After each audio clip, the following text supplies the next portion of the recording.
ఏదైతే ఈ పవిత్రమైన దివ్యక్షేత్రంలో జరగకూడదు అలాంటి సంఘటన జరిగింది. నిన్ననే విశాఖపట్నంలో ప్రధానమంత్రి గారు వచ్చి 2,08,000 కోట్ల రూపాయల పెట్టుబడులతో ఫౌండేషన్స్ కానీ ఇనాగ్రేషన్స్ కానీ విజిట్ చేశారు. అది చేసిన తర్వాత సాయంత్రం నేను అమరావతికి వస్తానే ఈ న్యూస్ వచ్చింది. మనసు పూర్తిగా కలిసివేసింది. చాలా బాధపడుతున్నా. వెంకటేశ్వర స్వామి సన్నిధిలో ఎప్పుడు కూడా మనసా వాచ ఇక్కడ ఎలాంటి అపచారాలు జరగకూడదు, అలాంటి పవిత్రమైనటువంటి దివ్యక్షేత్రంగా దీన్ని ఎల్లప్పుడూ నిలబెట్టాలని నా తాపత్రయం.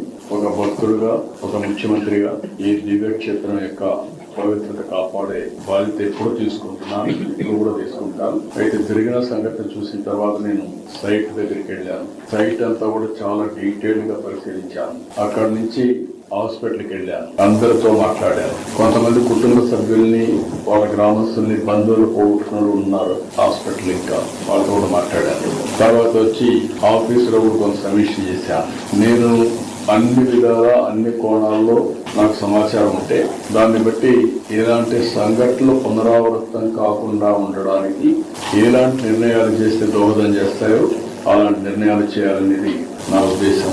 నేను ఏం చేసినా కూడా నా మనస్సాక్షిగా ఈ దివ్య క్షేత్రాన్ని మళ్లీ పవిత్రత కాపాడడానికి ప్రయత్నం చేస్తాను. అందుకని ఈ రోజు కొన్ని నిర్ణయాలు తీసుకుంటూ కొన్ని డైరెక్షన్ కూడా ఇస్తున్నాను. అదే మరి బోర్డు చైర్మన్ ఉన్నాడు, ఈఓ ఉన్నారు, వాళ్ళు కూడా ఈ మెంబర్ కూడా ఉన్నారు. వాళ్ళు కూడా చాలా స్పష్టంగా ఆదేశాలు ఇస్తున్నారు. వాళ్ళు కూడా బోర్డులో డిస్కస్ చేసి నేను చెప్పిన నిర్ణయాలు కరెక్ట్ అని బోర్డు కూడా భావిస్తే వాళ్ళు అవన్నీ అమలు చేస్తారు.